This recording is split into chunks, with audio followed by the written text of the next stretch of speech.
এই মিছিল শান্তিপূর্ণভাবেই এগোচ্ছিল। মিছিলে পুলিশের যা হিসাব ক্রাউড ছিল 9000, তার মধ্যে কলকাতা এবং পার্শ্ববর্তী এলাকা থেকে ভোটে হারারা পিছন থেকে খিদিরপুর, মেটিয়াবুরুজ, রাজাবাজার, পার্ক সার্কাস, আকরা ফটক, বেলগাছিয়া, রাজারহাট, নিউ টাউন, বাগুইহাটি এবং ইত্যাদি ইত্যাদি সাপ্লাই করেছেন। পুলিশ পুরোটাই সংযত ছিল, টিভি মিডিয়া সবাই দেখেছে। পরবর্তীকালে যখন ডোরিনা ক্রসিং এ আসে, প্রথমে জুতো এবং বোতল দিয়ে শুরু করে,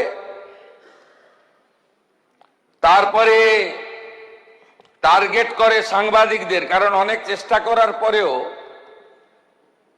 পুলিশ ওদের পাতা ফাঁদে পা দেয়নি। আমাদের নির্দেশও তাই ছিল। ওরা চেয়েছিল পুলিশ লাঠি চালাক, গ্যাস ফাটাক, বল প্রয়োগ করুক, এবং তারপরে নাটকটা একটু জোরদার চলুক। সে সুযোগ পুলিশ দেয়নি।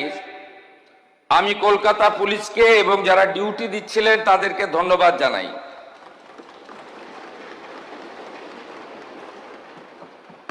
অল্প বিস্তর আহত হয়ে মেডিকেল নেননি, চলে গেছেন এমন সাংবাদিক অনেক বন্ধু থাকতে পারেন। 6 জন সাংবাদিক বন্ধু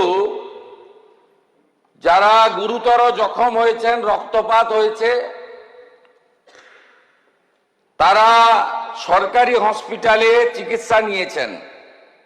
দীপঙ্কর দাশগুপ্ত, মাখন পাত্র, সুমন মহাপাত্র, রিক পুরকায়স্থ, শিলাদিত্য কর, কৃষ্ণেন্দু মজুমদার।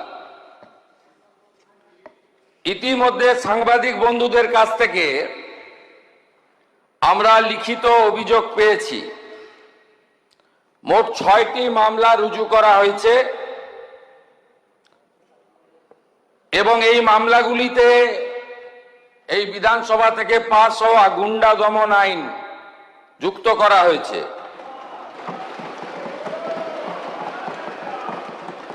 1 নম্বর রেফারেন্স কেস হেয়ার স্ট্রিট থানা, মামলা নম্বর 151, অভিযোগকারী Rahi Haldar. Reference 2 hare street থানা, মামলা নম্বর 152।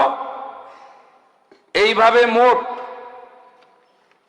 সুনির্দিষ্টভাবে 6টি মামলা দেওয়া হয়েছে। মোট 6 না 7টি মামলা, এন্টালি থানাতেও একটি মামলা হয়েছে। এই মামলাগুলোতে গুন্ডা দমন আইনকে যুক্ত করা হয়েছে এবং প্রায় 70 জনকে চিহ্নিত করা হয়েছে, যাদের একজনও ছাত্র নয়, যারা একজনও সেলফ ডিক্লেয়ার ককরোচ পার্টির মেম্বার নয়, যারা একজনও নিট সংক্রান্ত আন্দোলনকারীদের অংশ নয়। 4 জন কুখ্যাত লোকের নাম আমি এখানে বলছি, যাদেরকে আমরা ছাড়বো না। আরো বাকিগুলোর নাম তো আমি এখানে বলে সময় নষ্ট করব না।